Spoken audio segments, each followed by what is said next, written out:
Hello everyone and welcome back to my channel and don't forget to subscribe my channel. तो इस episode के start में हमें 4 साल पहले का सीन दिखाया जाता है जब योनो हेन को अपना गांव दिखाने के लिए बाहर लेकर आया होता है और हेन से कहता है कि दूर दूर तक तुम्हें जितने भी खेत नजर आ रहे हैं ये सारे के सारे हमारे हैं।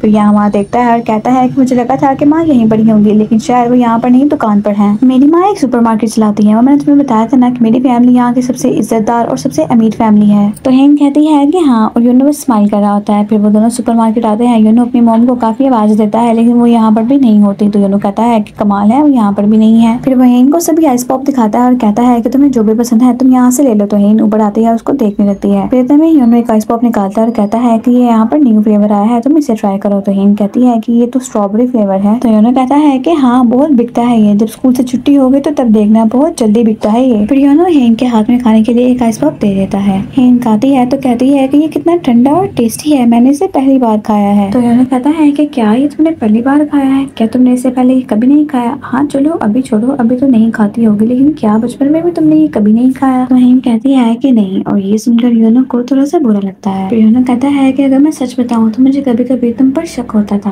तो हेन कहती है कि क्यों? तो योनो कहता है कि तुम अक्सर जो टी शर्ट पहनती थी उसमें सुराख होते थे। तो हेन कहती है कि वो सिर्फ विंटेज टी शर्ट्स हैं और मैंने यूरोप जाके वो खुद खरीदी। तो योनो कहता है कि तुमने अभी भी ऐसे ही कपड़े पहने हैं जैसे कपड़े मेरी दादी पहना करती थी। तो हेन कहती है कि योनो एक मिनट तुम मेरी पूरी बात तो सुनो, ये कार्डिगन है और इसकी कीमत जानकर तुम बेहोश हो जाओगे। तो योनो कहता है कि नहीं नाराज मत हो, मैं तो ऐसे कह रहा था। तो हेन कहती है कि मैं सच कह रही हूँ और मैं गरीब बिल्कुल भी नहीं हूँ सच में। तो योनो कहता है कि देखो हेन मैं तुमसे वादा करता हूँ कि आज के बाद मैं तुम्हें वो सब कुछ करने दूंगा जो तुम आज तक नहीं कर पाई। तो हेन खुद ही सोचती है कि ये तो जरा मुश्किल है। तो योनो कहता है कि याद है मैंने तुमसे कहा था कि मैंने फ्लैट रेंट पर नहीं बल्कि लीज पर लिया है। तो हेन कहती है कि हाँ याद है। तो योनो कहता है कि ये तो कुछ भी नहीं है, तुम्हें पता है कि मैं हर महीने 2 मिलियन वॉन सेव करता हूँ। तो योनो देखता है कि हेन बस उसको देख रही होती है। तो कहता है कि देखो मैं तुम्हें नीचे महसूस करवाने के लिए बिल्कुल भी नहीं कह रहा, मैं ये सब कुछ दिखावा करने के लिए तुम्हें नहीं बता रहा, बल्कि ये सब तुम्हें इसलिए बता रहा हूँ कि तुम्हें चिंता करने की कोई जरूरत नहीं है, फिर चाहे तुम्हारी फैमिली ने बहुत सारा कर्जा ही क्यों ना लिया हो। हेन हंसते हुए कहती है कि मेरी फैमिली पर कर्जा? तो योनो कहता है कि हाँ जरूरत होगी इसलिए तो लिया होगा, लेकिन तुम चिंता मत करो मैं हमेशा तुम्हारे साथ हूँ। तो हेन कहती है कि क्या सच में तुम तब भी मेरा साथ दोगे? तो योनो कहता है कि हाँ मैं हमेशा तुम्हारा साथ दूंगा। फिर हेन हमें वॉइस ओवर करके बताती है कि आखिर इस वक्त मुझे उस पल की याद क्यों आई, अगर आज मैं इस वक्त मर गई तो क्या मैं अपने आखिरी पल में भी तुम्हें याद कर रही होंगी। फिर दिखाते हैं कि योनो हेन के आगे आता है और सुगर को गोली मार देता है और फिर हेन से पूछता है कि क्या तुम ठीक हो। फिर इतने में वहाँ पर योनो आ जाता है और कहता है कि हेन क्या तुम ठीक हो, तुम्हें कोई चोट तो नहीं लगी? तो योनो कहता है कि मेरे ख्याल से आज के लिए इतना ही बहुत है और हेन कुछ ज्यादा ही डर गई है और इसलिए अब इसे आराम करने की जरूरत है। और फिर वो हेन को लेकर वहाँ से चला जाता है। हेन और योनो को इस तरह से एक साथ देखकर जिनको बिल्कुल भी अच्छा नहीं लग रहा होता। फिर रास्ते में जाते हुए हेन योनो से कहती है कि जब डॉक्टर ने मुझे कहा था कि मैं मरने वाली हूँ तब मुझे इतना डर नहीं लगा था, लेकिन आज तो मुझे ऐसा लगा था कि जैसे मैं मर ही जाऊंगी। और अब मैंने सोच लिया है कि अगर मौत इसी को कहते हैं तो मैं कभी नहीं मरूंगी क्योंकि मौत मुझे बोरिंग लगी। फिर हेन थोड़ा सा आगे चलती है तो उसके पाँव में मोच आ जाती है। योनो देखता है उसको बताता है कि पाँव में मोच आ गई है तो हेन को गोद में उठा लेता है। गोद में उठाने के बाद योनो हेन से पूछता है कि कहीं ये सब कुछ तुम्हें नाटक तो नहीं लग रहा? तो हेन कहती है कि अगर हालात नॉर्मल होते तो शायद मुझे लगता, लेकिन फिलहाल मुझे मोच आई है तो मुझे नहीं लगता कि तुम नाटक कर रहे हो। तो योनो कहता है कि ठीक है फिर चलते हैं। फिर हमें सुशील को दिखाते हैं जहाँ पर लकड़ियों को आग लगानी होती है, वो सिर्फ और सिर्फ लकड़ियों को देख रहा होता है। तो सुशील के डैड कहते हैं कि देख क्या रहे हो, लकड़ियां ही तो है, आग जला लो। तो सुशील कहता है कि नहीं ये लकड़ियां दरअसल ओक की लकड़ियां हैं। तो इनके डैड कहते हैं कि क्या फिर ये नहीं जलेगी? तो सुशील कहता है कि नहीं ऐसा नहीं है, लेकिन तो सुशील कहता है कि नहीं मैं एक रेगुलर कैंपर हूँ तो ओक की जगह कोई और लकड़ियां होती तो ज्यादा अच्छा होता। उस लकड़ी से उसकी खुशबू मीट में समा जाती है जिसकी वजह से मीट का स्वाद दुगना हो जाता है। तो इनके डैड कहते हैं कि हाँ चलो ठीक है अब चलो आग जलाओ। सुशील कहता है कि ये सब कुछ देखकर मुझे तो वो दिन याद आ रहे हैं जो मैंने अफ्रीका में गुजारे थे। अब वो सोचूं तो लगता है कि वो दिन भी कितने कमाल के दिन थे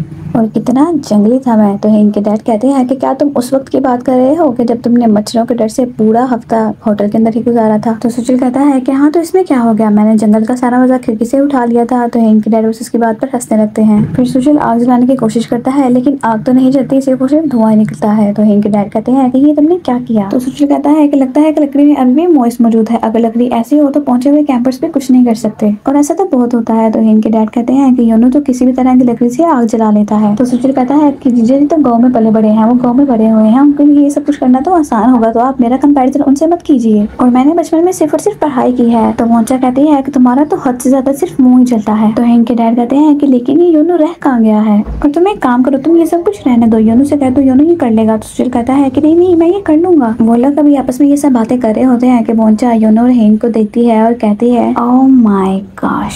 फिर सुशील और हेन के डैड भी इन दोनों को ऐसे देखते हैं तो हैरान हो जाते हैं। सुशील कहता है कि ये क्या। फिर हमें हेन की मॉम और मिस मो को एक साथ दिखाते हैं। हेन की मॉम कहती है कि पापा शिकार करने के बजाय आज जल्दी वापस क्यों आ गए। तो मिस मो कहती है कि दरअसल ग्रेट शामिल का कॉल आया था इसलिए वो वापस आ गए। तो हेन की मॉम कहती है कि क्या कहा शामिल ने। मिस मो कहती है कि उन्होंने मुझसे अचानक से पूछा कि क्या चेयरमैन हो शिकार पर गए हैं। तो हेन की मॉम कहती है कि उनको कैसे पता चला। तो मिस मो कहती है कि उनके पास कोई शक्ति है। उन्होंने मुझसे कहा कि अगर वो आज शिकार पर जाएंगे तो उनकी जान को खतरा हो सकता है। हेन की मॉम कहती है कि तो क्या वो इसी वजह से वहाँ से जल्दी वापस आ गए। तो मिस मो कहती है कि हाँ। और फिर वो कहती है कि चलो हेन को जानकर ये खुशी होगी क्योंकि अब हेन उनकी जगह पर शिकार पे जाएगी। फिर इतने में सुशील भागता हुआ अपनी मॉम के पास आता है और कहता है कि मम्मा हेन को चोट लगी है। तो वो कहती है कि क्या कैसे। तो सुशील कहता है कि मुझे नहीं पता शायद उसका जंगली सुअर से सामना हुआ था। तो हेन की मॉम भाग के जाने लगती है। तो सुशील कहता है कि वो ठीक है। तो मिस मो सुशील से कहती है कि ये क्या हो गया लेकिन ये हुआ कैसे। हमें दिखाते हैं कि मिस मो शामन से बात कर रही होती है और कहती है कि ये सब कुछ आपको कैसे पता चला। तो ठीक है हम आपसे जल्दी मिलते हैं। चेयरमैन हो भी उठ गए होते हैं और वो कहते हैं कि क्या कह रही है शामन। तो मिस मो कहती है कि शामन ने अपने ख्वाब में आपकी मरी हुई बेबी को देखा था जो जंगल में चाकू लेकर खड़ी थी कि वो आपको अपने साथ लेकर जाएगी। अगर आप थोड़ी देर वहाँ पर और रुक जाते तो आपकी जान भी जा सकती थी। देखा ना अच्छा हुआ आपने मेरी बात सुन ली और वापस आ गए। और आप इसे अंधविश्वास ना मानिए। जरूरी फैसला लेने से पहले आप एक बार उनसे बात जरूर कीजिएगा। फिर हमें हेन को उसकी फैमिली के साथ दिखाते हैं। हेन के डैड कहते हैं कि हम डॉक्टर किम को यहाँ पर बुला लेते हैं अभी ज्यादा वक्त नहीं हुआ है। तो हेन कहती है कि नहीं इसकी कोई जरूरत नहीं है बस जरा सी मोच ही है। कि वो बोंचा कहती है कि शुक्र है कि वहाँ पर योनो मौजूद था। तो सुशील कहता है कि हमें तो जंगली चिड़िया भी नहीं मिली और जीजा जी को सीधा एक सुअर। वैसे जीजा जी बहुत ज्यादा शातिर है नहीं। तो हेन के डैड कहते हैं कि शातिर नहीं उसे काबिल कहते हैं। तो सुशील कहता है कि पापा जी क्या आपने अभी अभी जीजा जी की तारीफ की। तो हेन के डैड कहते हैं कि उसने जो किया वो बड़े बड़े शिकारी भी नहीं कर पाते। जंगली सुअर की चमड़ी मोटी होती है उसके लिए सही जगह पर बात करना जरूरी होता है वरना जान को खतरा भी हो सकता है। तो हेन की मॉम कहती है कि हाँ आपने सही कहा आज किस्मत ने उसका साथ दे दिया वरना पता नहीं आज क्या हो जाता। तो सभी हेन की मॉम को देखने लगते हैं। तो हेन की मॉम कहती है कि सच्ची तो कह रही हूँ मैं और योनो कब से गन चलाने लगा। योनो को तो वहाँ पर होना ही नहीं चाहिए था। तो हेन कहती है कि योनो री कॉप्स के यूनियन में था और उसने शूटिंग में बहुत सारे अवार्ड्स भी जीते हैं। तो सुशील कहता है कि क्या सच में। तो हेन कहती है कि हाँ सच में। तो अब तुम्हें समझ आए कि जब तुम उसका मजाक उड़ाने की कोशिश कर रहे थे तब तुम असल में अपना मजाक उड़ा रहे थे। लेकिन हाँ ये बात तो आज पक्की है कि अगर वो 3 सेकंड भी लेट आता तो शायद आज मैं यहाँ पर ना होती। तो हेन की बुआ कहती है कि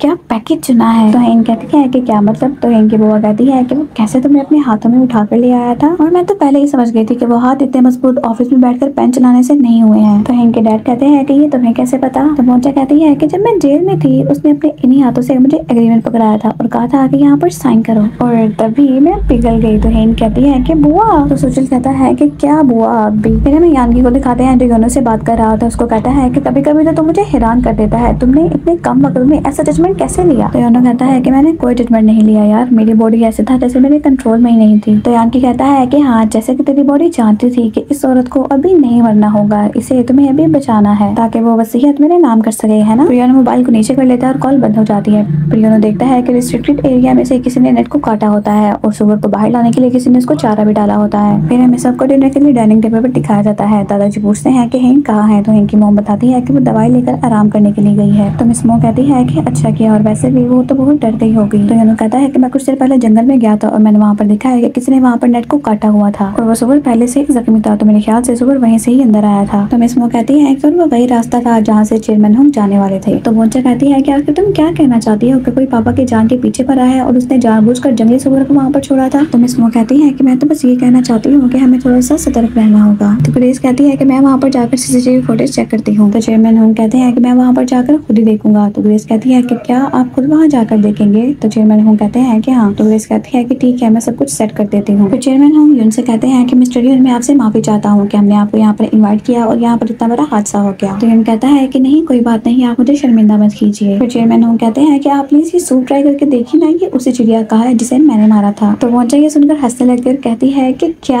आपने एक चिड़िया तो क्या चींटी भी नहीं मारी पापा ये सभी एक ही फार्म से मंगवाई गई है। तो चेयरमैन होंग हंसने लगते हैं और कहते हैं कि मैं तो मजाक कर रहा था। फिर हेंग के डैड योनो को खुद ही एक चिकन डालकर देते हैं। योनो ये देखकर बहुत ज्यादा सरप्राइज होता है और कहता है कि थैंक यू। फिर हैंक के डैडी योनो को देखते रहते हैं और योनो बहुत मुश्किल से खा रहा होता है। फिर इतने में योनो वहाँ की कोई और डिश लेने वाला होता है तो हैंक के डैड उसका हाथ पकड़ लेते हैं और पीछे शेफ से कहते हैं कि आखिर इस डिश में ऑयल किसने डाला है, क्या आप लोगों को नहीं पता कि दामाद जी को ये भुना हुआ ही बस पसंद है। तो योनो कहता है कि नहीं डैडी जी मुझे ये भी पसंद है। तो वो कहते हैं कि अच्छा ठीक है फिर ये लो टूट पड़ो। फिर हैंक की मॉम यून की तरफ एक डिश करते हुए कहती है कि मिस्टर यून इसे ऑर्सन कहते हैं और ये हर जगह पर नहीं मिलती, ये सिर्फ इन्हीं पहाड़ियों में मिलती है और इसका बहुत ही खास टेस्ट होता है, आप इसको एक दफा खा के देखिए। तो यून कहता है कि जी हाँ मैंने ये बचपन में खाया है। तो यून की मॉम कहती है कि बचपन में मुझे लगा था कि शायद आप अमेरिका में ही पले बड़े हैं। तो यून कहता है कि नहीं मैं 13 साल का था जब अमेरिका में हम गए थे, उससे पहले मैं यही रहता था। तो यून की मॉम कहती है कि पूरी फैमिली शिफ्ट हुई थी या फिर आप पढ़ने के लिए वहाँ पर गए थे। तो यून कहता है कि मैं एक अडॉप्टेड चाइल्ड हूँ और कॉलेज खत्म होने से पहले ही मेरे पेरेंट्स गुजर गए, तो अब ना तो यहाँ पर मेरी कोई फैमिली है और ना ही अमेरिका में। तो जेमन होंग कहते हैं कि मैं भी 15 साल का था जब मैंने अपने माँ बाप को खो दिया था, मैं यहाँ तक अपने ही मेहनत से पहुंचा हूँ और इसीलिए मैं आपको एक अलग नजरिए से देखता हूँ, आप आजकल के नौजवानों की तरह बिल्कुल भी नहीं है। तो इनकी मॉम कहती है कि बिल्कुल सही कहा, मैं आपकी माँ तो नहीं हूँ लेकिन फिर भी मुझे आप पर गर्व है, तो आप अब से हमें अपनी कोरियन फैमिली मान सकते हैं, तो वेलकम टू द फैमिली। इन कहता है कि आपका बहुत बहुत शुक्रिया। यहाँ से एक आदमी अपने डॉग को लेकर जा रहा होता है तो चेयरमैन होंग उसको अपने पास बुलाते हैं। चेयरमैन होंग उससे पूछते हैं कि क्या ये पंक्सन डॉग है। तो वो कहता है कि हाँ। तो चेयरमैन होंग कहते हैं कि वाह क्या बात है, ये कितना प्यारा है। तो वो कहता है कि ये सिर्फ और सिर्फ प्यारा नहीं है, कुछ साल पहले मेरे घर में आग लगी थी और इसने मेरे बेटे को बचाया था। तो चेयरमैन होंग कहते हैं कि क्या सच में। तो वो कहता है कि जी हाँ, उस दिन मैं और मेरी बीवी हम दोनों घर नहीं थे, अगर उस दिन मेरा डॉग मेरे बेटे को उठाकर घर से बाहर ना लाया होता तो आज वो जिंदा ना होता। तो चेयरमैन होंग कहते हैं कि वाह क्या बात है, कितना वफादार और समझदार है, तो क्या तुम इसे मुझे बेचना चाहोगे। तो वो कहता है कि माफ कीजिएगा मिस्टर होंग, लेकिन ये हमारे परिवार का हिस्सा है। फिर हमें रात का सीन दिखाते हैं कि जब वो आदमी अपने घर में लकड़ियां काट रहा होता है, इतने में ही यून वहाँ पर आता है और कहता है कि इस डॉग के मैं तुम्हें 100 मिलियन वॉन दूंगा। तो वो कहता है कि सर हमारा कुत्ता तो पेट ग्रे भी नहीं है। तो यून कहता है कि मुझे इससे कोई फर्क नहीं पड़ता और तुम जितना ज्यादा वक्त लोगे उतनी कम कीमत मिलेगी। फिर यून घड़ी देखना शुरू करता है और कहता है कि 90 मिलियन वॉन। हर 10 सेकंड गुजरने के बाद वो 10 मिलियन वॉन कम करता जाता है। फिर इतने में वो आदमी जल्दबाजी में कहता है कि ठीक है मैं इसे बेच दूंगा, लेकिन क्या आप मुझे पूरे 100 मिलियन वॉन दे सकते हो। तो यून कहता है कि ठीक है मैं तुम्हें दे दूंगा। फिर हमें सुचल और दाई को एक साथ दिखाते हैं। सुचल कहता है कि हनी तुम्हें पता है कि मुझ में हर क्वालिटी है लेकिन सिवाय एक के, वो है चापलूसी। सुचल कहता है कि मैंने सुना है कि मिस्टर यून ने अपनी जिंदगी में बहुत उतार चढ़ाव देखे हैं लेकिन उनको देखकर मुझे ये बात फील ही नहीं होती। तो दाई कहती है कि उन्होंने यहाँ तक पहुँचने के लिए बहुत ज्यादा मेहनत की होगी और वैसे भी हम देख कर कैसे पता लगा सकते हैं इंसान अंदर से कैसा है, ये हम नहीं देख कर बता सकते। तो सुचल कहता है कि तुम मुझे बताओ तुम अमेरिका में ही पली बड़ी हो ना, क्योंकि तुम्हारे ख्यालात बहुत ही टिपिकल और पुराने हैं। तो दाई कहती है कि मैंने तुम्हें बताया ना कि मेरे पापा हमें घर में इंग्लिश किताबें पढ़ने ही नहीं देते थे, सिर्फ और सिर्फ कोरियन किताबें ही अलाउड थी। तो सुचल कहता है कि वो भी कमाल के इंसान है, उनकी तरह का प्रोफेसर मैंने आज तक नहीं देखा। फिर वो दाई से पूछता है कि क्या तुम नहीं पियोगी। तो दाई नाम में सर हिलाती है। तो सुचल कहता है कि अरे मैं तो भूल ही गया था कि तुम्हें तो बेर भी कड़वी लगती है। तो दाई कहती है कि मुझे माफ करना, मैं तुम्हारे साथ पीती नहीं हूँ, तुम्हें बुरा लगता होगा ना। तो सुचल कहता है कि अरे नहीं क्या बात कर रही हो, मुझे बुरा क्यों लगेगा, और मैं अभी सुसु करके आया ठीक है, और वहाँ से चला जाता है। सुचल के बाहर जाते ही दाई पूरा बीयर का गिलास पकड़ती है और एक सांस में ही पी जाती है और कहती है कि अरे कितना बोलता है। सुचल बाहर आता है तो वो देखता है कि यूनो बाहर बैठा होता है। तो सुचल कहता है कि सेकंड फ्लोर का लास्ट वाला रूम आपका और हैंग का है। तो सुचल कहता है कि चाहिए फिर मजे कीजिए, चलिए उठिए। तो यूनो कहता है कि हाँ उठ रहा हूँ। तो सुचल कहता है कि ओके गुड नाइट और जाने लगता है। तो यूनो कहता है कि एक मिनट रुको, सुनो वो तो मुझसे पूछ रहे थे ना कि AFTC मेंबर्स की डांस से कैसे बचा जाए और अगर वो तुम्हें अपने साथ ले तो अच्छा इंप्रेशन कैसे डाला जाए। तो सुचल कहता है कि हाँ। तो यूनो कहता है कि तो फिर क्या कहते हो कि उस बारे में क्या तुम डिटेल से जानना चाहते हो। तो सुचल कहता है कि क्या अभी। तो यूनो कहता है कि मैंने सोल यूनिवर्सिटी से लॉ करके जो इतना ज्यादा ज्ञान इकट्ठा किया है और लॉ डिपार्टमेंट में मैंने डायरेक्टर बनकर जो जो चीजें सीखी है मैं तुम्हें वो आसान भाषा में समझाना चाहता हूँ। मेरे पास फिलहाल आधी रात तक का वक्त है तो हम शुरू कर सकते हैं, हमारे पास काफी वक्त है। तो सुचल कहता है कि पर मेरे पास वक्त नहीं है, मेरी वाइफ मेरा इंतजार कर रही है और वहाँ से जाने लगता है। तो यूनो कहता है कि फिर तो अच्छा नहीं हुआ। तो सुचल उसको देखने लगता है। तो यूनो कहता है कि मेरे लिए नहीं बल्कि तुम्हारे लिए अच्छा नहीं हुआ क्योंकि तुम इस कमाल के मौके का फायदा नहीं उठा पाओगे। तो सुचल यूनो के पास आकर कहता है कि आपको डर लग रहा है ना। तो यूनो कहता है कि कैसा डर। तो सुचल कहता है कि मेरी बहन के साथ एक कमरे में सोने से आपको डर लग रहा है ना। तो उसकी बात सुनकर यूनो हंसने लगता है और कहता है कि क्या यार तुम भी ना,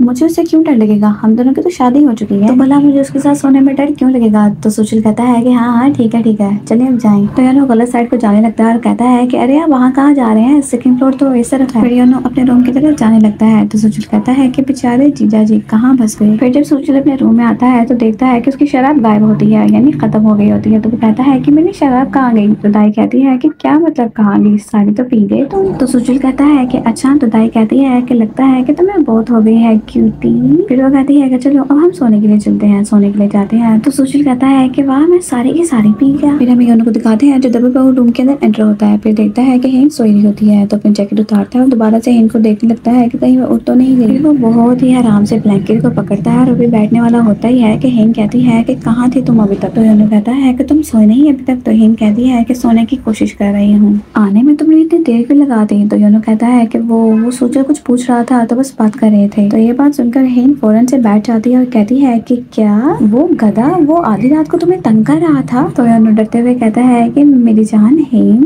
प्लीज तुम इतनी छोटी सी बात पर इतना गुस्सा मत किया करो। कहो तो मैं अभी जाता उसको समझाता हूँ कि उसको मेरे साथ कैसा बर्ताव करना चाहिए। अभी जाऊँ क्या? तो हेन कहती है कि जाने दो। तो योनो कहता है कि हाँ मैंने भी ये सोचा कि जाने दो। फिर हेन कहती है कि मेरे बटन खोल दो। तो योनो कहता है कि क्या? तो हेन कहती है कि मेरे हाथों में चोट लगी है तो बटन खोलने में दर्द होगा, तो अब तुम जल्दी से खोलो। और योनो की तरफ अपनी बैग करके बैठ जाती है। तो योनो कहता है कि बटन खोलो। हेन कहती है कि हाँ। तो योनो कहता है पक्का? तो हेन कहती है कि हाँ। तो योनो बस ऐसे ही बैठा रहता है। तो हेन उसको गुस्से से पीछे देखती है तो योनो बटन खोलने लग जाता है। योनो कुछ बटन खोलता है तो हेन कहती है कि ठीक है बाकी ये बटन मैं खुद खोल लूंगी। तो योनो कहता है कि हाँ यही सही रहेगा। फिर हेन योनो से कहती है कि क्या तुम नहीं उतारोगे? तो योनो कहता है कि मैं किस लिए? तो हेन कहती है कि नहाने के लिए। और किस लिए? तो योनो कहता है कि नहाना जरूरी है क्या? फिर हमें दिखाते हैं कि योनो शावर ले रहा होता है और सोच रहा होता है कि मैं यहीं पर रुक जाऊं क्या? फिर हेन को दिखाते हैं जो बाहर बैठ कर योनो के बारे में सोच रही होती है कि कैसे उसने उसकी जान बचाई। तो हेन खुद से कहती है कि क्या हुआ है तुझे, ज्यादा मत सोच, आखिर ऐसा भी क्या कर दिया उसने? और ये कहने के बाद वो फिर से योनो के बारे में ही सोच रही होती है। फिर खुद से कहती है कि नहीं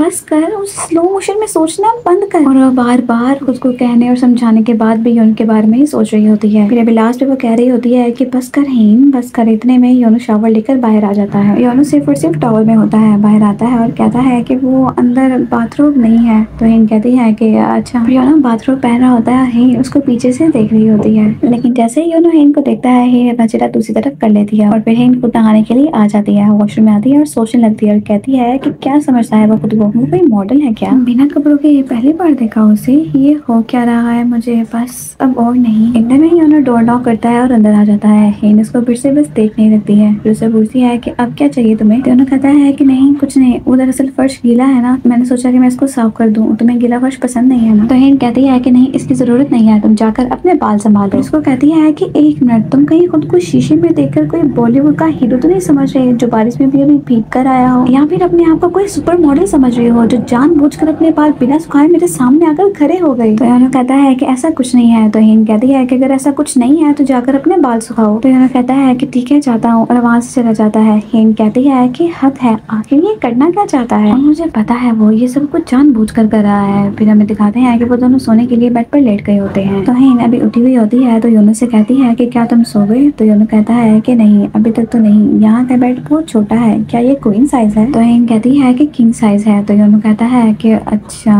किंग साइज भी अभी छोटा लग रहा है। फिर हेन कहती है कि क्या तुम्हें याद है एक बार हम दोनों सिंगल बेड पर सोए थे? तो योनो कहता है कि कब सोए थे? तो हेन कहती है कि तुम्हें याद नहीं है जब मैं योंगदुरी आई थी? फिर हमें दिखाते हैं कि हेन योनो के रूम में होती है और उसके सारे अवार्ड्स और पिक्चर सब कुछ देख रही होती है। योनो उसको कहता है कि क्यों ना आज रात हम दोनों यहीं पर रुके, क्योंकि अभी हमें बहुत लेट हो गया है ना? तो हेन कहती है कि अभी तो सिर्फ 9 ही बजे हैं। तो योनो कहता है कि गाँव में लोग 9 बजे को आधी रात मानते हैं और इतनी रात को बाहर निकलना सेफ नहीं होता। तो हेन कहती है कि हाँ सही कह रहे हो। फिर योनो कहता है कि तुम यहाँ सो जाओ और मैं पास वाले में, अगर तुम्हें कुछ चाहिए होगा तो तुम मुझे आवाज लगाना। फिर योनो गुड नाइट बोलकर वहां से चला जाता है, बाहर आता है और फिर थोड़ी देर बाद विंडो पर नॉक करता है। फिर जब हेन विंडो ओपन करने वाली होती है तो नीचे बैठ जाता है। हेन विंडो ओपन करती है तो अचानक से नीचे से ऊपर आ जाता है। फिर योनो कहता है कि आज चांद बहुत खूबसूरत लग रहा है, सोचा कि मैं इसे तुम्हारे साथ देखूं। तो हेन कहती है कि अगर साथ में देखना है तो अंदर आ जाओ। और योनो तो बस ऐसे होता है कि यही सुनने का इंतजार कर रहा होता है और फौरन से भागते हुए अंदर आने लगता है और हेन ये देखकर स्माइल करती है। फिर वो दोनों एक साथ मून को देखते हैं और बाद में सिंगल बेड पर एक दूसरे को हग किए हुए सो जाते हैं। तो योनो कहता है कि लेकिन उस वक्त हम दोनों एक सिंगल बेड पर कैसे सो गए? तो हेन कहती है कि हम दोनों ने कटल किया हुआ था और अगर तुम्हें बेड छोटा लग रहा है तो क्या तुम कटल करना चाहोगे? तो योनो कहता है कि नहीं मैं ठीक हूँ, बेड इतना भी छोटा नहीं है और अपनी टांगों को हिलाते हुए कहता है कि बहुत जगह है देखो। फिर हेन योनो की तरफ अपना फेस करती है और कहती है कि अगर मैं कहूँ कि कटल करो तो क्या तुम कटल करना चाहोगे? तो योनो बस पीछे मुड़कर हेन को देखने लगता है। तो हेन कहती है कि मजाक कर रही हूँ। फिर हम हेन को दिखाते हैं जो सुबह में उठ के अपने डॉग के पास आता है, लेकिन वहाँ पर उसका मालिक और उसकी बीवी मौजूद होती है। तो योनो उनसे कहता है कि तुम दोनों यहाँ यहाँ पर क्या कर रहे हो? तो वो आदमी कहता है कि मुझे माफ कीजिएगा, मैं नहीं जानता कि रात को मेरा ध्यान कहाँ था। और चेक वापस देते हुए कहता है कि आप प्लीज ये वापस ले लीजिए। तो उसकी वाइफ कहती है कि प्लीज आप इसको रख लीजिए, हम इसको नहीं बेच सकते, ये हमारी फैमिली की तरह है। तो कहता है कि हम सॉरी, मैं ये नहीं कर सकता क्योंकि मैंने इसको ऑलरेडी चेयरमैन को गिफ्ट कर दिया है। तो आदमी कहता है कि हम इसको बेचना नहीं चाहते, ये हमारे परिवार का हिस्सा है, इसने मेरे बेटे को बचाया है, तो प्लीज आप ये वापस ले लीजिए। तो यून कहता है कि ठीक है, मैं पैसे वापस ले लेता हूँ और चेक को पकड़ लेता है और अपनी गन से डॉग की तरफ निशाना बनाता है। तो वो आदमी कहता है कि ये तुम क्या कर रहे हो? तो यून कहता है कि तुम्हें बुरा लग रहा है ना कि तुमने इसे पैसों के लिए मुझे बेच दिया, तो बस मैं वो खत्म कर रहा हूँ। तो ये तो अच्छी बात है ना। इतने में ही योनो आ जाता है और कहता है कि ये तुम क्या कर रहे हो? तो यून पहले उसको देखता है, फिर अपनी गन को नीचे करता है और कहता है कि तुम फिर मेरे निशाने पर हो। तो यूनो कहता है कि मैंने तुमसे पूछा कि तुम क्या कर रहे हो? तो यून कहता है कि मैं तो मजाक कर रहा था। तो योनो कहता है तुम इसे मजाक करना कहते हो? तो योनो कहता है कि आपने पैसे लौटा दिए और तुमने ले लिए और इस बात का गवाह मैं हूँ। तो आप लोगों का सौदा खत्म होता है और डॉग को खोलता है और उन आदमी को दे देता है और उनसे कहता है कि अब आप लोग जा सकते हैं। और वो दोनों उसका शुक्रिया अदा करते हुए वहाँ से जाने लगते हैं। इतने में यून कहता है कि आखिर में इस डॉग को क्यों नहीं मार सकता। उसकी बात सुनकर वो आदमी वहीं रुक जाता है और यून को देखने लगता है। तो यून कहता है कि उन्होंने तुमसे कहा ना कि वो उनके परिवार का हिस्सा है। तो यून कहता है कि ओ, इसका मतलब है कि अगर ये आवारा होता तो इसको मारने से कोई फर्क ना पड़ता। और फिर ये कहकर यून वहाँ से चला जाता है और यूनो बस उसको देख रहा होता है। फिर हमें ग्रेस चेयरमैन होम स्मो और हेन के डैड को दिखाते हैं जो कि सीसीटीवी फुटेज देख रहे होते हैं। हेन के डैड कहते हैं कि ये हमारे एंट्रेंस कैमरास हैं और मेरा नहीं ख्याल कि हमारी फैमिली के अलावा किसी को यहाँ जाने की इजाजत है। फिर में उन्हें कैमरा में एक गाड़ी दिखती है और उसमें से एक आदमी निकलता है। हेन के डैड कहते हैं कि आखिर ये आदमी कौन है, इसकी तो सिर्फ पीठ नजर आ रही है। तो चेयरमैन होम कहते हैं कि तुम्हारा भाई ही है ये, और कौन है? तो हेन के डैड कहते हैं कि ये आप कैसे कह सकते हैं? तो मिस मो कहती है कि देखिए हम ये बात ऐसे ही नहीं कर सकते, योनसंग ऐसा नहीं कर सकता। फिर चेयरमैन हूँ ग्रेस से कहते हैं कि पता लगाओ कि वो कोरिया में है या फिर नहीं। तो ग्रेस कहती है कि ठीक है मैं पता लगाती हूँ। इतने में चेयरमैन हूँ कहते हैं कि अब घर चलो। इनके डैड कहते हैं कि इतनी जल्दी? तो वो कहते हैं कि हाँ बहुत इंजॉय कर लिया, अब घर चलो, छुट्टियाँ खत्म हुई। फिर हमें इस डॉग वाले आदमी को दिखाते हैं जो अपनी वाइफ से कह रहा होता है कि क्या तुम्हें वो बच्चा याद है? तकरीबन 20 साल पहले की बात है कि जब ब्रूली का कुत्ता मारा था और पुलिस ने एक एलिमेंट्री स्कूल के बच्चे को पकड़ा था। तो वो कहती है कि हाँ मुझे याद है, वो अनाथ आश्रम वाला। मैंने सुना था कि उसके मार्क्स अच्छे आए थे और क्वींस ग्रुप की तरफ से उसको एक स्कॉलरशिप मिल गई और उस बच्चे के लिए तो मैं कई बार खाना भी बना चुकी हूँ। तो वो आदमी कहता है कि हाँ वही, तुम्हें पता है कि जब पुलिस ने उसको पकड़ा था तो उसने क्या कहा था? फिर हमें फ्लैशबैक दिखाते हैं कि जब पुलिस मैन उस बच्चे से पूछता है कि इस फोटो में तुम ही हो ना, आखिर तुमने इनके कुत्ते को बिला वजह क्यों मार डाला? इतने में वो आदमी ब्रूली कहता है कि ये बच्चा ऐसे नहीं बताएगा, तुम्हें पता भी था कि वो कुत्ता कितना कीमती था और उसको मारने के लिए आगे आता है। इतने में एक औरत उसके आगे आ जाती है और कहती है कि इसे माफ कर दें और तुम खड़े क्या हो, तुम इनसे जल्दी से माफी मांगो। तो वो बच्चा कहता है कि क्या फर्क पड़ता है कि वो कुत्ता कितना कीमती था, मुझे तो बस ये देखना था कि क्या मैं आवारा कुत्तों को मार सकता हूँ। और उसकी बात सुनकर सब लोग हैरान थे कि आखिर ये बच्चा कैसी बात कर रहा है। तो उसकी वाइफ कहती है कि हाँ उसने कुछ ऐसा ही कहा था, उसका तो बर्ताव एक आम बच्चे की तरह था ही नहीं। तो वो आदमी कहता है कि कहीं ये वही बच्चा ही तो नहीं। फिर हमें इनको दिखाते हैं जब अपने रूम में होता है, हेन को कॉल करता है और हेन से पूछता है कि क्या तुम सेफली घर पहुंच गए? और मैं तुम्हें बता दूं कि मिस्टर डेविड मीटिंग के लिए तैयार हो गए हैं। तो हेन कहती है कि क्या सच में? थैंक यू, और फिर ठीक है हम मिलते हैं, मैं तैयार होंगी। फिर हेन कुछ मेल चेक करती है जो उसकी हेल्थ के रिलेटेड होते हैं और सभी ने उसे अपोलोजाइज किया होता है कि हम इसका इलाज नहीं कर सकते। तो हेन कहती है कि क्या मैं हरकिना को मारने से पहले ही मर जाऊंगी? ट्रिलियनियर के क्लब में शामिल होने से पहले ही मैं मर जाऊंगी? ये नहीं हो सकता। मैंने कितने लिमिटेड एडिशन ड्रेसेस पहनना बाकी है, कितने आइलैंड खरीदे हैं जहाँ पर मैं अभी तक नहीं गई। मैं ये सब कुछ छोड़कर जाऊंगी? बिल्कुल नहीं, ये सब बहुत कीमती है। मैंने सभी बुरी आर्टिस्ट की पेंटिंग खरीदी कि उनके मरने के बाद ये महंगी बिकेंगी। तो ऐसा कैसे हो सकता है कि मैं उन सभी बूढ़ों से पहले ही मर जाऊं? ऐसा नहीं हो सकता। फिर वो योनो के रूम के पास जाती है और देखती है कि योनो सो रहा होता है। तो कहती है कि तुम्हें छोड़कर मैं कैसे जाऊं? फिर जब वो सुबह अपने ऑफिस आती है तो योनो को देखती है कि वो मीटिंग में होता है और योनो को ही फिर जब वो सुबह अपने ऑफिस आती है तो योनो को देखती है कि वो मीटिंग में होता है और योनो को देखते ही वो उसी में खो जाती है। जा तो सीधा अपने ऑफिस की तरफ रही होती है लेकिन देख उसे योनो कर रही होती है। फिर वो सेक्रेटरी ना से पूछती है कि सेक्रेटरी क्या ऐसा हो सकता है कि एक ऐसी लड़की जिसकी शादी को 3 साल हो गए हों लेकिन फिर भी उसके बाद जब वो अपने हस्बैंड को देखे तो उसकी हार्ट बीट तेज हो जाए? तो सेक्रेटरी ना कहती है कि हस्बैंड को देख कर धड़कने तेज, कोई दिल की बीमारी है क्या? तो हिन कहती है कि नहीं ऐसी बात नहीं है, अगर ऐसा हो कि उसका पति हॉट हो तो सेक्रेटरी ना कहती है कि अगर हॉट हुआ तो कहीं वो सच में बीमार तो नहीं है? क्या आप किसी ऐसे को जानती हैं? तो हिन कहती है कि हाँ मेरी एक दोस्त है, कभी कभी तो जब वो अपने हस्बैंड की आंखों में देखती है तो उसको गले लगाने का दिल करता है। तो सेक्रेटरी ना कहती है कि ऐसा क्यों? तो हिन कहती है कि क्योंकि उसके पति ने बहुत कुछ बर्दाश्त किया है, शायद उसे हमदर्दी होने लगी है कि इस बेरहम दुनिया में उसके शोहर ने इतना कुछ कैसे बर्दाश्त किया। और कई बार तो उसे लगता है कि उसे पति के कंधे कितने चोरे हैं, वो उसमें संभालना चाहती है और उसे लगता है कि इतने खूबसूरत और सेक्सी हस्बैंड को अकेले दुनिया में बाहर नहीं जाने देना चाहिए। तो सेक्रेटरी ना कहती है कि मैम आप उसे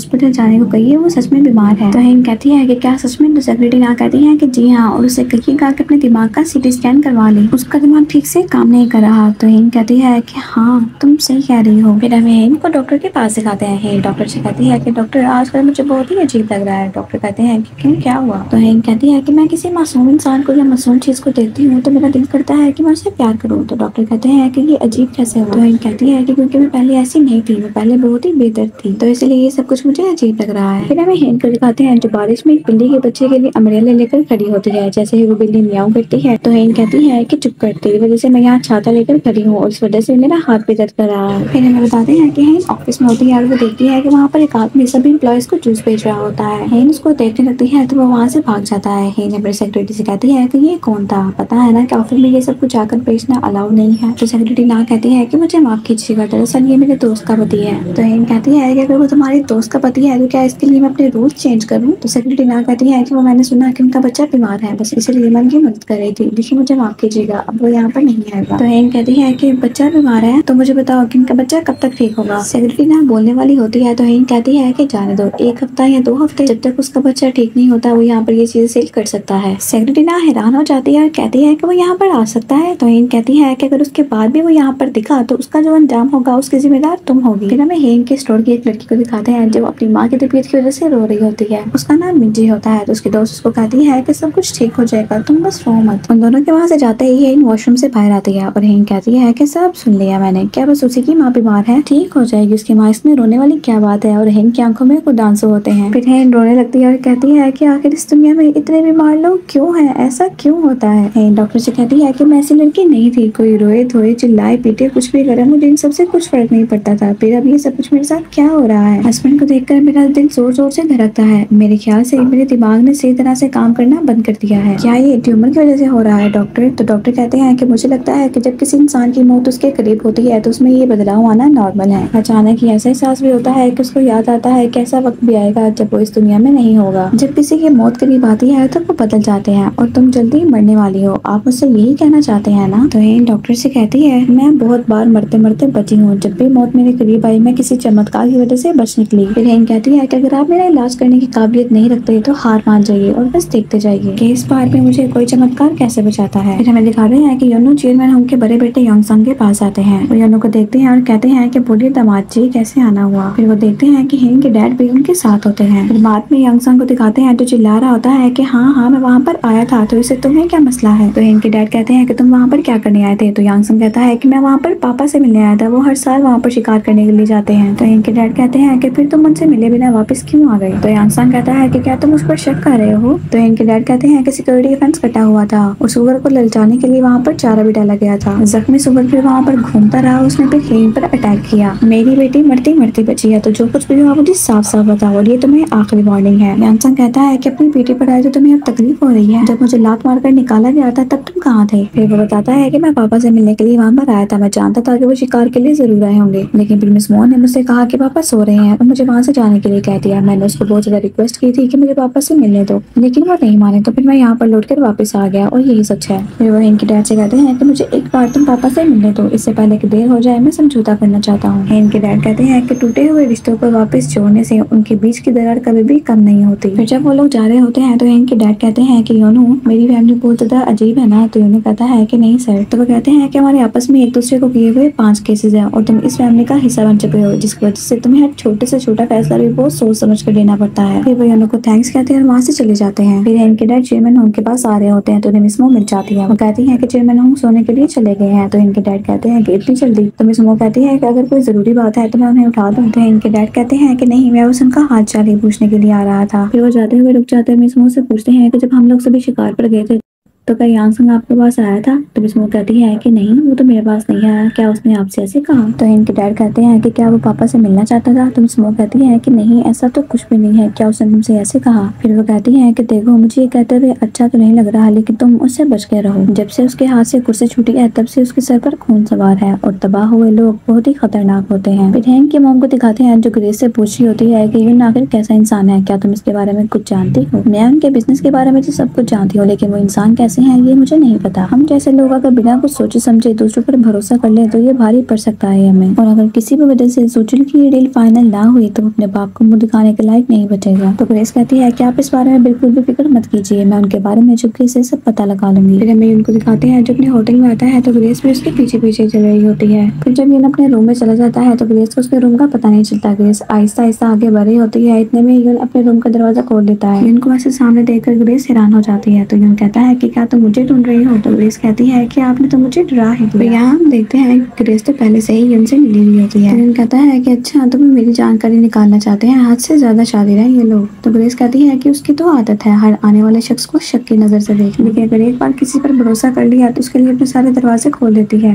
तो यून कहता है कि दरवाजे तो पहले ही खुले हुए हैं। तो ग्रेस कहती है कि इसका मतलब आपका और हेंक का पक्का हो जाएगा। वैसे सब कुछ तो एक तरफ है, मैं बस चाहती हूँ कि हेंक की शादी टूट जाए। तो यून कहता है कि ऐसा क्यों? तो ग्रेस कहती है कि दरअसल मैं कोरिया की सबसे बड़ी मैरिज मैच मेकर हूँ और मैंने बहुत से बड़े परिवारों को आपस में मिलाया है। और हेंक कोई आम लड़की नहीं है बल्कि क्वींस ग्रुप की है और लानत है मुझ पे कि मैंने उसकी शादी नहीं करवाई, और चाहे कुछ भी हो जाए मैं उन्हें अलग करवा कर आऊंगी। ये मेरी इज्जत और सक्सेस रेट का सवाल है। यून कहता है कि ठीक है लेकिन पिछली बार वाली गलती मत करना। तो ग्रेस कहती है कि मैं तो बस दिए हुए ऑर्डर फॉलो कर रही थी, लेकिन पता नहीं कि शिकार के वक्त यूनो कहाँ से टपक गया और गोली चलाकर हेंक को बचा लिया। मुझे तो कोई आइडिया भी नहीं था कि वो ऐसा करेगा। फिर हम योनो को उसके दोस्त यांकी के साथ दिखाते हैं। यांकी कहता है कि योनो अब तो तेरा स्टेटस ही बदल गया है, पहले तू इतने बड़े घर में एक बस शो पीस हुआ करता था, लेकिन अब तो तू राजकुमारी को बचाने वाला एक मसीहा बन गया है। योनो कहता है कि सबका रवैया बहुत ही बदला हुआ दिखाई दिया मुझे, पहली बार जंगली चिड़िया का लेग पीस खाने को मिला है मुझे, वरना हर बार गर्दन या फिर कोई फजूल सा हिस्सा मिलता था। और हाँ, इस बार तो ससुर जी का खुद भरोसा है मुझे। तो यांकी कहता है कि तो बस अब बस लेग पीस पर नहीं रुकना है मेरे भाई, तो बस इस रवैये को बरकरार रख। तो योनो कहता है कि वो कैसे? तो यांकी कहता है कि बस तुम ये करके, जी सर मैंने तो कुछ भी नहीं किया, मैंने तो बस वही किया है जो मुझे करना चाहिए था, बस ये ना बोलना कि मुझे तो पता ही नहीं था ये सब कुछ क्या हो रहा है, समझा? फिर कहता है कि कहना हाँ सर मुझे तो बहुत ज्यादा डर लग रहा था, मुझे तो पता ही नहीं था कि मुझे क्या करना चाहिए, लेकिन मैंने हेंक के लिए अपनी जान को खतरे में डाल दिया। ठीक है ना, तू ऐसे बोल और सारा क्रेडिट खा जा। तो योनो कहता है कि क्या ये जरूरी है? तो यांकी कहता है कि हाँ जरूरी है,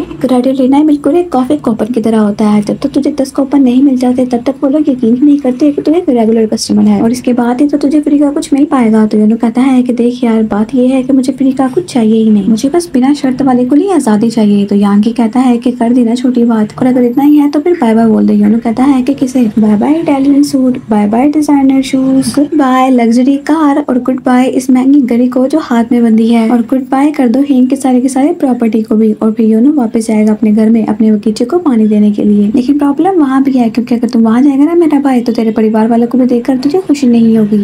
फिर हमें योनो के भाई को दिखाते हैं जिसके पास एक बच्चे की मॉम आती है और वो कहती है कि हमें माफ कीजिएगा कोच, लेकिन इसको बॉक्सिंग नहीं सीखनी बल्कि ये तो ताइक्वांडो सीखना चाहता है, तो आप हमें माफ कीजिएगा। और अपने बेटे से कहती है कि चलो बेटा अब हम चलते हैं। वो वहाँ से जाने लगते हैं। तो योनो का भाई कहता है कि बेटा तुम्हें ताइक्वांडो क्यों पसंद है? तो वो लड़का कहता है कि क्योंकि ताइक्वांडो में बेल्ट्स होती हैं। तो योनो का भाई कहता है कि अच्छा बेल्ट्स वो जो कमर पे पहनते हैं, अच्छा ये वजह है। और उसकी मॉम से कहता है कि देखा आपने किसके वहाँ जाने की क्या वजह है। और बच्चे से कहते हैं कि बेल्ट्स तो हमारे बॉक्सिंग चैंपियनशिप में भी होती है, और भागते हुए अपनी बेल्ट लेने के लिए जाते हैं। तो उसकी मॉम कहती है कि नहीं नहीं रहने दे, इसकी कोई जरूरत नहीं है कोच। फिर अपनी बेल्ट पहन के आते हैं और कहते हैं कि ये देखो क्या ताइक्वांडो की बेल्ट इतनी शानदार होगी। तो वो बच्चा कहता है कि ताइक्वांडो में हाथ से लकड़ी तोड़ते हैं। तो योनो का भाई सोचता कहता है कि बॉक्सिंग में भी तो हम लकड़ी तोड़ते हैं, तुमने आज तक नहीं तोड़ी क्योंकि अभी तुम्हें बहुत कुछ सीखना है। तो उसकी मॉम कहती है कि नहीं नहीं कोच आपको ऐसा करने की कोई जरूरत नहीं है। तो योनो का भाई कहता है कि नहीं मैम आप बस एक सेकंड यहाँ पर रुकिए, और वहाँ से लकड़ी उठाकर लेके आता है। फिर उस बच्चे से कहते हैं कि तुम ध्यान से देखना मैं इसको कैसे तोड़ता हूँ। फिर अपनी पूरी ताकत लगाते हुए लकड़ी पर पंच करते हैं, लेकिन लकड़ी बिल्कुल भी नहीं टूटती। फिर दोबारा उस बच्चे से कहते हैं कि तुम देखना और उसे हमेशा याद रखना, मैं तुम्हें लकड़ी तोड़ कर दिखाता हूँ। फिर लकड़ी तोड़ने के लिए दोबारा से अपने हाथ का पंच बनाता है, लेकिन पंच मारने के बजाय वो लकड़ी को जोर जोर से अपने सर पे मारना शुरू कर देता है और गुस्से में आते हुए अपने हाथों से लकड़ी को तोड़ देता है। और फिर वो बच्चे के पास आते हुए कहते हैं कि देखा मैंने लकड़ी तोड़ दी ना। तो वो बच्चा कहता है कि लेकिन। तो योनो का भाई कहता है कि अब क्या हुआ? तो वो बच्चा कहता है कि मैं ताइक्वांडो इसलिए जाना चाहता हूँ क्योंकि जी सॉन्ग भी वहाँ जाता है। तो बच्चे की मॉम बताती है कि जी सॉन्ग इसका बेस्ट फ्रेंड है इसलिए। तो योनो का भाई कहता है कि मैडम ठीक है, लेकिन मैं आपको एक बात बताना चाहता हूँ क्योंकि मुझे इसकी बहुत ज्यादा फिक्र है, और इसका इस तरह से ज्यादा लोगों को अपना दोस्त बनाना ये बिल्कुल भी अच्छी बात नहीं है इसके लिए। फिर उस बच्चे से कहता है कि तुम बिल्कुल मेरे बेटे की तरह हो, उसको भी गेम्स बहुत पसंद है, तुम दोनों स्कूल से वापस आना और यहाँ पर खूब गेम खेलना, और हम लोग बॉक्सिंग भी सीखेंगे और हम लोगों को एक साथ बहुत ज्यादा मजा आएगा। तो वो लड़का अपनी माँ के कान में कहता है कि मॉम इनका बेटा तो एक नंबर का डफर है। फिर योनो के भाई के सर से खून निकलने लगता है। तो उस लड़के की मॉम कहती है कि आपके सर से खून निकल रहा है। तो योनो का भाई हाथ लगा कर देखता है और डर जाता जाता है और कहता है कि नहीं ये तो कोई बात नहीं है, ऐसा तो रोज होता रहता है, क्या पता वो लकड़ी के टुकड़े से कोई खराश आ गई हो। फिर उसके बाद वो औरत वहाँ से अपने बेटे को लेकर चली जाती है। फिर इतने में योनो की बहन वहाँ पर आती है और अपने भाई के सिर से खून निकलता हुआ देख के कहती है कि ये तुम्हें क्या हुआ। तो वो कहता है कि खून इसलिए निकल रहा है क्योंकि मैंने अपने सर पर खुद ही लकड़ी मारी है। तो योनो की बहन कहती है कि जब खुद ही सर पर लकड़ी मारी है तो फिर तुम इतना गुस्सा क्यों हो रहे हो, तुम्हें क्या पता नहीं है कि पिछले दिनों में कितनी टेंशन में थी और आज तो मैंने अपना सैलून भी बंद कर दिया है। तो योनो का भाई कहता है कि मेरे ख्याल से मुझे इस जगह को बेच कर कहीं कोचिंग की नौकरी कर लेनी चाहिए। योनो के डिवोर्स के बाद अभी वो इतना ही बोलता है कि योनो की बहन कहती है कि मेरे सामने तुम डिवोर्स का नाम मत लो। तो वो कहता है कि जितनी जल्दी हम सच्चाई को मान लेंगे हमारे लिए उतना ही अच्छा होगा। फिर वो अपने भाई के मुंह पर थप्पड़ मारती है और कहती है कि मुझे बताओ तुमने सोल जाना है क्या। तो योनो का भाई कहता है कि क्यों, वहाँ पर क्या है। तो योनो की बहन कहती है कि मैंने हीन को कॉल की थी लेकिन उसने मेरी कॉल रिसीव नहीं की, तो हम ऐसा करते हैं कि हम दोनों वहाँ पर जाते हैं और हीन से खुद बात करते हैं कि तुम डिवोर्स के लिए मना कर दो। फिर हमें योनो और यानकी को एक साथ दिखाते हैं। यानकी कहता है कि पहले तो इस काम के लिए मान ही नहीं रहा था, पर अब तो तूने ऐसी एक्टिंग की है कि बड़े बड़े एक्टर्स को तूने पीछे छोड़ दिया है। तो योनो कहता है कि हाँ बिल्कुल, मैं जो भी काम लेता हूँ उसमें पूरे मन से करता हूँ। तो यानकी कहता है कि अच्छा ही हुआ कि तू ऐसे करा है, अगर तू हीन का दिल तोड़ता और उनको पता चलता तो वो लोग तो तेरा कलेजा निकाल लेते। तो योनो कहता है कि अक्सर ऐसा ही होता है। तो यानकी कहता है कि मुझे पता है और अब तू ये बात याद रखना कि तुझे कभी भी पकड़ा नहीं जाना है। तो योनो कहता है कि लेकिन मैं पकड़ा कैसे जाऊंगा जब बात तेरे और मेरे बीच में ही है। तो यानकी कहता है कि हाँ वो तो है। अगले ही सीन में हमें दिखाते हैं कि योनो की बहन और भाई दोनों सेउल जाने के लिए तैयार हो जाते हैं। तो योनताई कहता है कि मीसू तुम्हें नहीं लगता कि हमें एक दफा वहाँ पर जाने से पहले योनो से बात कर लेनी चाहिए। तो वो कहती है कि तुम पागल हो क्या, तुम्हें क्या लगता है, और हम कुछ गलत थोड़ी कर रहे हैं, अगर वो दोनों डिवोर्स लेना चाहते हैं तो उन्हें एक दफा समझाना तो चाहिए ना। फिर हमें हेन को दिखाते हैं जो अपने ऑफिस में आती है। मीसू और योनताई भी ऑफिस में पहुंच जाते हैं। योनताई कहता है कि अगर हम दोनों अंदर जाएंगे तो हम उन्हें क्या बताएंगे कि हम उनके कौन लगते हैं। तो मीसू कहती है कि खुद को इंट्रोड्यूस करवाने की कोई जरूरत नहीं है, क्या तुम ड्रामे नहीं देखते। सेक्रेटरी का रूम ही रॉयल फैमिली को मैनेज करता है, वहाँ पर जितने भी एम्प्लॉय होंगे वो सारे के सारे डर जाएंगे और फिर वो हेन को कॉल करके कहेंगे कि हेन आपकी ननद आई है, और उसके बाद वो हम दोनों को अंदर जाने देंगे। फिर अगले सीन में हम इन दोनों को रिसेप्शन पर दिखाते हैं जहाँ पर उनसे रिसेप्शनिस्ट कहती है कि आप बिना अपॉइंटमेंट के हेन मैम से नहीं मिल सकते। फिर वो दोनों बहुत ही ऑकवर्ड सा हंसते हुए कहते हैं कि लगता है कि तुम यहाँ पर नहीं आई हो। फिर मीसू अपना मोबाइल निकालती है और योनो और हेन की शादी की पिक्चर को दिखाती है और कहती है कि ये देखो हम दोनों भी यहाँ पर मौजूद हैं। तो रिसेप्शनिस्ट उनसे कहती है कि आप मुझे अपना कॉन्टेक्ट नंबर और नाम बता दें। तो मीसू कहती है कि अरे तुम देखो तो हम एक फैमिली है, द रॉयल फैमिली। इतने में हेन वहाँ से गुजर रही होती है तो उन दोनों को देखकर रुक जाती है। रिसेप्शनिस्ट उनसे कह रही होती है कि देखिए जो भी है लेकिन आपको उनसे मिलने के लिए अपॉइंटमेंट तो लेना ही होगा। हेन आगे बढ़ती हुई उनकी तरफ आने लगती है तो वो चुप कर जाती है। फिर वो दोनों पीछे मुड़कर देखते हैं तो हेन वहाँ पर होती है। कहती है कि भाभी बहुत देर बाद आपसे मुलाकात हुई। का बड़ा भाई कहता है कि मैं योनताई योनो का बड़ा भाई। हेन कहती है कि जी हाँ मैं आपको जानती हूँ, मुझे दूर से लगा ही था कि आप है इसलिए मैं रुक गई। तो मीसू कहती है कि हेन मुझे आपसे बहुत जरूरी बात करनी है और योनो नहीं जानता कि हम दोनों यहाँ पर हैं। तो हेन टाइम देखते हुए कहती है कि ठीक है चले फिर ऊपर चलते हैं। आगे जाने के बाद योनताई वापस आता है और रिसेप्शनिस्ट को कहता है कि देखा अब तुम्हें पता चल गया कि हम इनके कुछ लगते हैं, लेकिन तुम टेंशन ना लो, तुमने हमें पहचाना नहीं इसलिए हम तुम्हें कोई भी सजा नहीं देंगे, हम उन लोगों में से नहीं है जो अपनी पोजीशन का गलत फायदा उठाए। तो अब तुम रिलैक्स हो जाओ, ये कहकर वहाँ से चला जाता है। मीसू हेन से कहती है कि हे मुझे पता है कि तुम बिजी होगी और हम दोनों अचानक यहाँ से बिना बताए तुम्हें आ गए। असल में मैंने तुम्हें कॉल की थी लेकिन तुमने कॉल रिसीव नहीं की, वरना हम भी अपॉइंटमेंट ले गए थे। कहती है कि हाँ जो नंबर सेव नहीं होते उनकी मैं कॉल रिसीव नहीं करती। तो मीसू कहती है कि तुमने अभी तक मेरा नंबर भी सेव नहीं किया। तो हेन कहती है कि बताइए फिर यहाँ पर कैसे आना हुआ। तो मीसू कहती है कि वो दरअसल मुझे तो समझ नहीं आ रहा कि मैं कहाँ से शुरू करूँ, क्या तुम्हें याद है कि हमारे पापा का 60वां जन्मदिन था। तो हेन कहती है कि अच्छा तो आप लोग यहाँ पर अपनी नाराजगी जताने के लिए आए कि हम लोग वहाँ पर नहीं आए। तो मीसू कहती है कि नहीं ऐसा नहीं है। तो हेन कहती है कि नहीं ना। योनताई कहता है कि नहीं ऐसी कोई भी बात नहीं है और ना ही हम उस बात पर आपसे नाराज हैं। मीसू अपना पसीना साफ करते हुए कहती है कि पता नहीं तुम्हें ये बात सुनकर कैसा लगेगा लेकिन योनो थोड़ा सा जिद्दी है ना, और शादी में अक्सर ऐसा होता है। तो हेन कहती है कि मतलब। तो मीसू कहती है कि अक्सर ऐसा होता है कि हमारा पार्टनर खाता पीता है उठता बैठता है लेकिन वो हमें समझता नहीं है और इन बातों की वजह से कितना बुरा लगता है मैं ये समझ सकती हूँ। चाहती है कि वो आपकी बातों को समझे, आपके जज्बात को समझे। फिर कहती है कि मेरे और मेरे पति के बीच में हमेशा इसी बात को लेकर लड़ाई होती थी। गर्मी में वो एसी चलाता तो मुझे ठंड लगती थी और उसको गर्मी लगती थी और अक्सर इस बात को लेकर हमारे बीच में बहुत लड़ाई भी होती थी, हम तो एक दूसरे को गालियां भी देते थे। शादी से पहले तो मेरे लिए जान तारे तोड़कर लाने का वादा करता था लेकिन शादी के बाद तो वो एसी तक बंद नहीं करता। तो हेन कहती है कि लेकिन हमारे ऐसे मामलों में कभी भी लड़ाई नहीं होती। मीसू कहती है कि लड़ाई नहीं होती फिर तो कोई बात ही नहीं है, फिर तो सब कुछ अच्छा चल रहा है। तो हेन कहती है कि हम दोनों अलग अलग कमरों में सोते हैं और अलग अलग ही एसी है। कहता है कि हाँ बिल्कुल तुम्हारा इतना बड़ा घर है वहाँ पर कमरे भी तो ज्यादा ही होंगे। फिर मीसू कहती है कि मैं तो योनो को समझाती हूँ अगर एक दफा तुम क्वीन ग्रुप से बाहर आ गए तो तुम्हें वापस आने की कोई जगह नहीं मिलेगी। तुम यूँ समझ लो तुम्हारी रूह तो क्वीन ग्रुप के साथ जुड़ चुकी है, वापस आने के बारे में तुम तो सोचना भी मत। हेन को उनकी कोई भी बातें समझ नहीं आ रही होती। मीसू से डिवोर्स के बारे में बताना चाहती है लेकिन उसके मुंह से डिवोर्स निकलता ही नहीं है, वो डिवोर्स के डी पर ही फंस जाती है। इतने में वहाँ पर सिक्योरिटी ना आ जाती है। वो हेन से कहती है कि डिस्टर्ब करने के लिए मैं माफी चाहती, लेकिन अगर आप अभी भी मीटिंग के लिए ना निकली तो चेयरमैन डेविड की मीटिंग के लिए आप बहुत ज्यादा लेट हो जाएंगे। कहती है कि मुझे माफ कीजिएगा लेकिन मुझे अभी जाना होगा क्योंकि आज मेरी बहुत जरूरी मीटिंग है।